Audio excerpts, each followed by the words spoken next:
자, 8번째 썰 한번 가보도록 하겠습니다. 댓글 컨텐츠 한번 진행해 보도록 하겠습니다.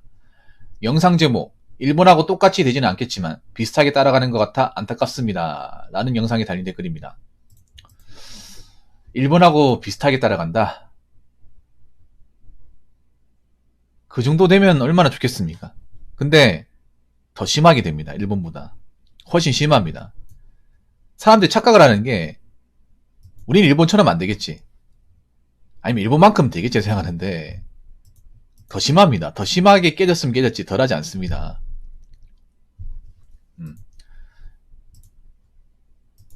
일본은 그나마 다행이에요. 우리나라 훨씬 심각합니다. 왜냐하면 일본의 법을과 우리나라의 법이 달라요. 어떻게 다르냐면 일본의 법은 미국을 따라잡는다는 거의 세계 최정점까지 올라갔을 때 버블이고 우리나라는 그냥 경제는 안 좋은데 거품만 잔뜩 낀 겁니다. 원래부터 안 좋았는데 좋았던 적이 없는데 그냥 경제지표 숫자만 높은 겁니다. 일본은 꼭대기까지 갔다가 떨어진 거고 우리는 꼭대기 가지도 못했어. 원래도 그리 좋은 게 아닌데 거품만 낀 겁니다. 한번 생각해봐. 아니 부동산 가격 올라가고 뭐 결혼이나 이런 거품 같은 거 껴도 한번 생각해요. 위에 어떤 일자리 먹고 사는 게 좋았는지. 좋은 게 없었어. 뭐가 좋았습니까? 좋았는 게 없는데 사람들 소비만 많이 하고 푸어짐만 많이 하고 거품만 올라가고 각종 시장의 어떤 그런 지표만 올라가고 그런 상황이잖아. 안 그래요? 근데 이 상황에서 거품이 깨져버리면 그동안 다 아무것도 아니었던 사실을 사람들이 알게 된다면 과연 그 충격에서 헤어나올 수 있을까요? 좀 올해부터 이제 거품이 깨져가겠지만 이게 거품이 잠깐 깨져가는 게 아니라 오랫동안 서서히 그동안 거품을 알고 있던 것들이 하나씩 산산조각 날 거예요. 한 번에 꽉 깨지는 게 아니라.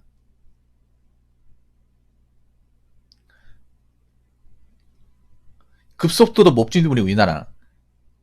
자, 몸집을 제대로 불리지도 않았어요. 탄탄하게 불리지도 않았습니다. 그냥 있잖아요. 바람만 넣은 겁니다. 바람만 넣어서 덩치만 크지 반으로 콕콕 치르면 다 깨지는 겁니다.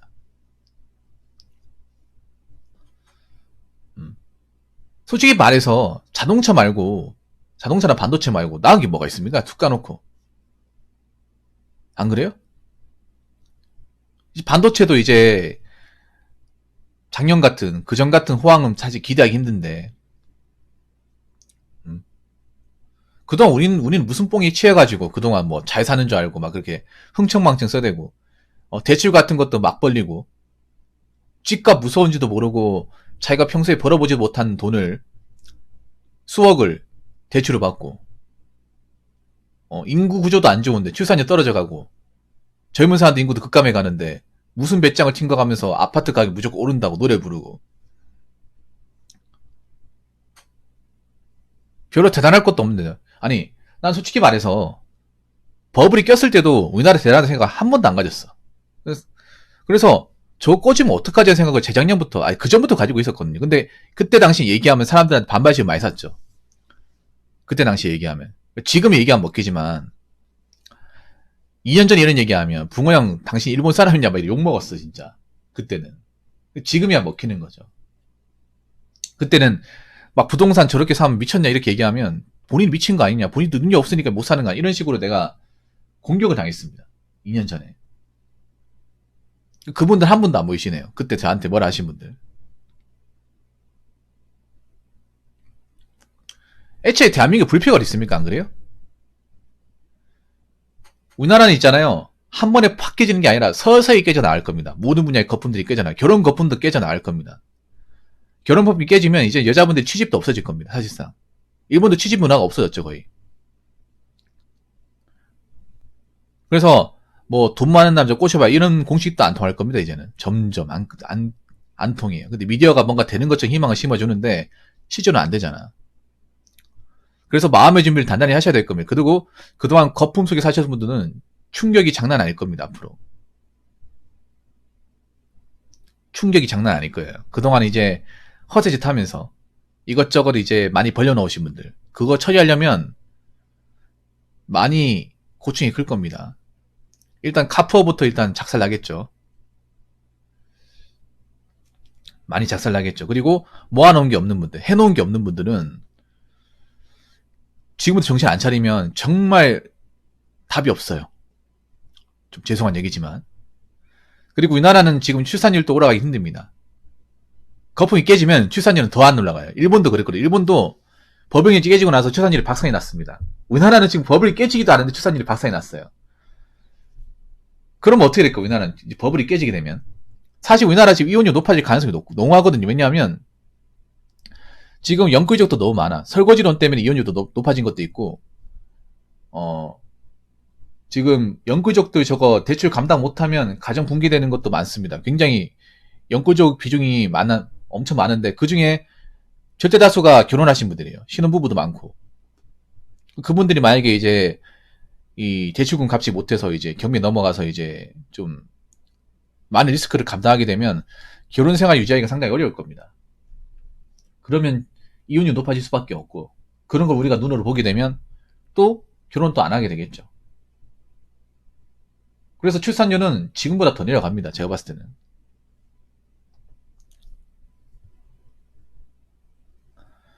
그러면 남자가 되었든 여자가 되었든 살기 마련해야 됩니다. 이 얘기를 매번 하죠. 근데 남자분들이 이 얘기에 대해서 고개를 끄덕이겠죠. 사실 여자분들은 좀 마땅히 이렇게 확실하게 얘기를 못하는 분들이 많아요. 왜냐하면 그냥 어떻게 결혼한다고 생각했지 나이 먹어서 어떻게 살지에 대해 그림을 그려본 적이 없거든요. 그림 그려야 됩니다. 왜냐하면 앞으로 우리나라는 버블이 깨지면서 각자적인 사이로 갈 수밖에 없어요. 이제 결혼하기 겁나는 세상이니까. 결혼해서 유지하기 힘드니까.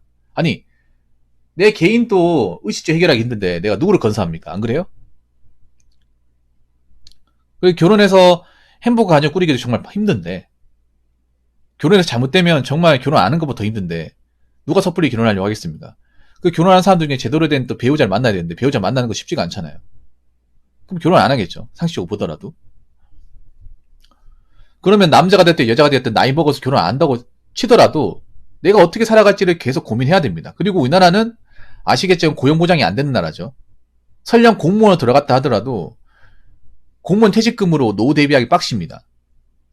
그래서 우리나라는 나이 들어서도 어떻게 먹고 살지 일해야 됩니다. 돈이 재산이 엄청 많지 않은 한 일해야 돼요. 근데 그 일하는 것도 기술이나 재능적인 부분이 받쳐주는 사람들이 일을 하지 아무나 받아주지 않을 겁니다. 그럼 나는 경쟁력이 없으면 못 살아남아요. 이 점 분명히 착안하시기 바라겠습니다. 댓글 한번 읽어보도록 하겠습니다. 일본만큼의 법은 아니었다. 일본 법을 시절 때 사놓은 해외 자산으로 그나마 경상수지 흑자를 30년 내왔지만 한국은 그 정도 자산을 못 쌓았다.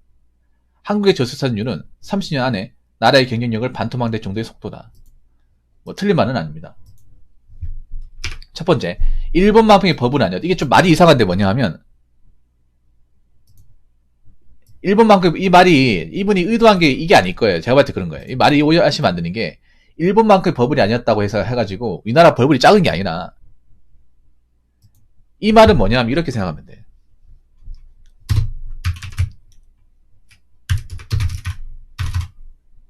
한국의 버블은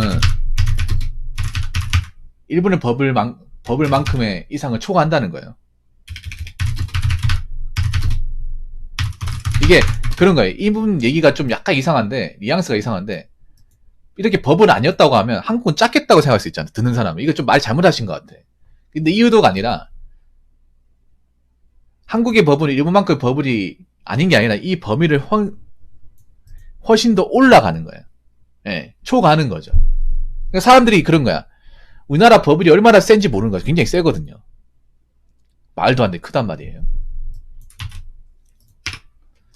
자, 두 번째. 일본 버블 시절 때 사놓은 해외 자산으로 그나마 경상수지 흑자를 30년 내왔지만 한국 그중 자산 못 쌓았다. 이게 뭐냐 하면 일본 이제 버블 경제 때 그런 거예요. 뭐냐 하면 자산의 가치가 떨어진 거지 빚쟁이는 나아진 건 아니에요. 물론 자산가들 중에 망하신 분도 좀 있습니다. 있는데 있잖아요. 그냥 자산의 가치가 줄어든 것 뿐이에요. 일본은. 그러니까 일본은 버블이 깨졌다. 얘기하는 건 뭐냐 하면 그냥 가지고 있던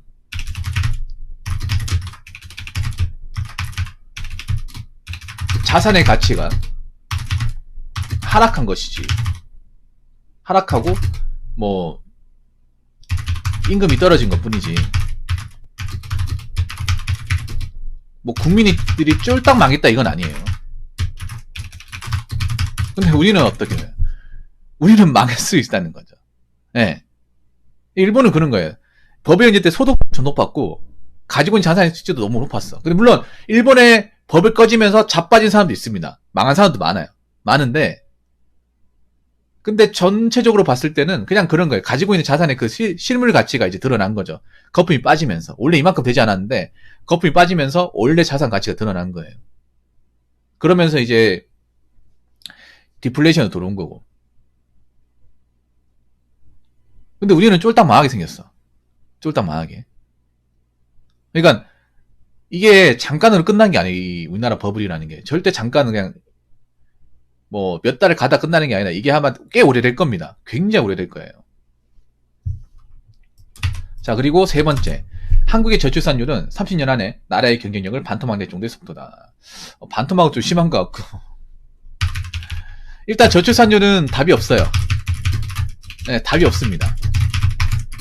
의식 구조가 있는 한 답이 없어요. 내가 봤을 때는요, 저출산율을 낮추려면 결혼을 해야 되는데, 결혼하려면 지금 이것저것 가리면 안 됩니다. 일단은 그냥 서로 맘맞고,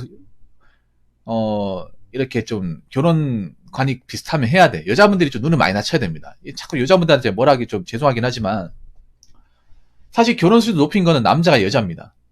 여자분들 이거 인정할지 모르겠지만, 남자한테 무지막지하게 집 요구하고, 월급 요구하고, 차 요구하고, 열쇠 요구하는 사람 누굽니까? 남자가 요구했습니까? 아니죠. 여자가 요구했죠. 그래서 이 의식 구조를 바꾸지 않으면 출산이 안 올라가고 결혼 못하게 되고 결혼 못하게 해서 여자분들도 살 방법을 마련해야 됩니다. 근데 우리나라 어떤 경제 구조에서 여자분이 능력을 갖추고 경력을 가지고 살아갈 수 있는 방법이 그렇게까지 높지 않습니다. 전문직이거나 아니면 어떤 사업을 거느리는 사업가가 아닌 이상은 없어요. 상대적으로 봤을 때 여러분 여자분들도 돈 많이 벌고 능력 좋은 사람이 있지만 남자분들에 비해서 그 숫자가 월등하게 적은 건 사실입니다. 정말로. 이건 이렇게 생각하면 돼. 잘 들으세요. 공인님. 전문직으로 가면 남자 여자 이 성비가 확 벌어집니다. 보통 일반 대기업도 그렇지만 물론 전문직이 요즘 여자분들이 많이 들어오긴 하지만 어떤 이제 의사 계통으로 가면 더 적어요. 그리고 사업 같은 것도 여자분들도 사업에서 잘 된 사람이 있지만 확실히 남자분들에 비하면 적습니다. 그럼 여자분들도 살 방법 마련해야 돼요. 정말로. 사실 난 남자도 막막하지만 여자분들 더 막막해요. 일본이 그랬거든요. 그리고 안타까운 게 뭐냐 하면 일본의 어떤 법의 경제 깨지고 나서 여자분이 대처하는 자세를 보면 일본도 변화가 늦었습니다. 여자분들이. 일본도 법을 깨지고 나서 여자분들이 정신을 확 차린 게 아니에요. 확 차린 게 아닙니다.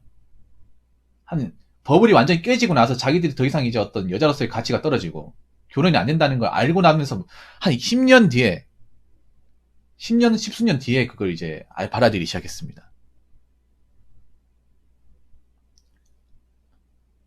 그럼 우리나라도 이 버블이 깨졌고 자기들이 정신 차리는 게 늦게 올 겁니다. 그럼 늦게 와서 뭐합니까? 나이 다 찼는데. 나이 다 찼잖아, 안 그래요? 그러니까 일본의 아르포 세대도 그런 거야. 뭐냐면 저 버블 깨지 당시에는 가장 예쁘고 가장 이제 혈기왕성하고 가장 아름답던 리즈 시절입니다. 근데 그 당시 깨져가는 게 눈에 보이는데도 자기랑 상관없다 생각하고 그때도 눈이 높았어. 깨지고 나면서도 한번 높았던 게 안 내려와요, 쉽게. 그러와서 2000년대 한 초반 넘어가면서부터 그때 이제 알아채기 시작했는데 그때 알아채기 뭐 하냐고. 이미 결혼 전역이 지났는데. 그 경영기 능력이 떨어지는데. 이미 홍기를 한참 지났잖아요, 여러분. 그리고 이미 거품이 저렇게 많이 낀 사람은 일본 남자들 같은 경우에는 누가 만나겠냐고. 초식화 돼버렸잖아요. 그렇게 되고 나면 뭐합니까? 2000년 초반부터 초식남이라는 게 유행했잖아요, 일본에. 그래서 여자분들도 이거 생각해야 돼요. 생각해야 됩니다. 남자분들, 20대 남자분들의 초식화가 상당히 빨라요. 이 빠르다는 얘기 뭐냐 하면 내가 아무리 결혼을 원해도 남자들이 결혼을 안 하면 별 수 없는 거야. 이런 걸 생각해야 돼요. 그동안 남자들이 와주니까 별 생각을 안 가졌겠지만 확실히 30대 남자분들은 20대 남자하고 다릅니다. 완전히 다릅니다. 여러분이 생각하는 이상으로 20대 초반 남자들이 굉장히 초식화 돼버렸습니다. 이건 아마 기가는 공인님이 아실 거예요. 지금 저 나이 때, 기가는 공인이 나이 때 남자분들이 연애에 적극적이지 않습니다. 적극적인 사람도 있지만 별로 그렇게 내가 다가가려고 하지 않아요. 확실히 다릅니다, 이게. 연애에 대한 공포방도 가지고 있고 별로 해야겠다는 생각도 안 가지고 있어. 물론 남자들 중에 뭔가 이렇게 좀 이성에 대한 호기심과 그런 열망이 강한 사람도 있긴 해요. 한데 확실히 저희 세대보다 많이 줄었습니다. 오히려 연애를 좀 겁내요. 괜히 만났다가 혹시나 나쁜 사람 돼버리면 어떡하지? 사회적 매장 당하면 어떡하지? 이런 거에 대한 어떤 공포감이 저 세대 때 더 많아요. 공인인 세대 때. 이게 연애를 안 하는 게 있잖아요. 연애에 관심 없는 게 아니라 연애를 할 만한 여자들이 안 생겨서 그런 것도 있어요. 그러니까 뭐냐 하면 워낙에 어떤 그런 젠더에 대한 어떤 이 트라우마가 심하다 보니까 혹시 내가 만나는 사람이 그쪽에 있으면 어떡하지 하는 공포심이 있어, 이게. 그러다 보니까 못 믿는 거야, 이제.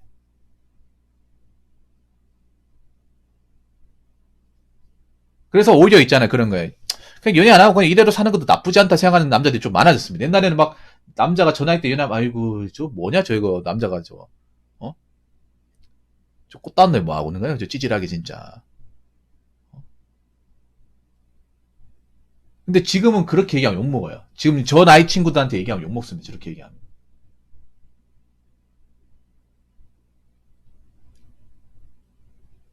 그러니까 저런 생각을 가진 사람이 많아졌어요. 저 길 가는 공인님. 저 친구가 22살이잖아요. 오히려 게임이나 자유개발이나 취미생활 하는 사람이 많아졌어요. 그러니까 지금 30대 분들하고 지금 20대 초반 친구들의 생각이 완전히 달라요. 진짜 많이 달라요, 이게. 그러니까 원래 저 나이 때 이성에 눈 뜨고 한창 여자랑 데이트하고 싶고 원나잇 하고 싶고 그렇잖아. 호기심이 많은 나이인데 저게 컨트롤이 가능하다는 게 신기하지 않습니까? 원래 저 나이 때 컨트롤이 좀 안 돼야 되거든. 좀 막 나가야 되는데 저걸 절제할 수 있다는 게 신기하지 않나요? 그러면 저게 나이 먹어서 바뀌겠냐는 거지. 안 바뀐다는 거예요, 여러분. 이거 아셔야 돼요, 여러분. 그러면 여자분들이 태도가 바뀌어서 여자한테 결혼하고 싶어도 남자 초식남 일본 봐봐. 여자들 아무리 결혼 이제 하고 싶다고 하더라도 일본 남자 초식남 대본이니까 계란에 바위치기 아닙니까, 이게. 결혼이 아니 같이 하는 건데. 그거 한번 생각해 보세요, 이거. 그래서 한국 남자 여자든 간에 버블이 꺼지고 나서 일본이 어떻게 변하는지를 좀 볼 필요가 있어. 거의 비슷하게 갈 겁니다, 우리나라도. 근데 우리나라 봤을 때 저출산율 답 없습니다. 떨어질 겁니다. 어떻게 떨어지는지 앞으로 지켜보는 것도 좋을 것 같습니다. 아무튼 댓글 적으신 분 정말 감사합니다. 자, 이상으로 8번째 썰 마치도록 하겠습니다.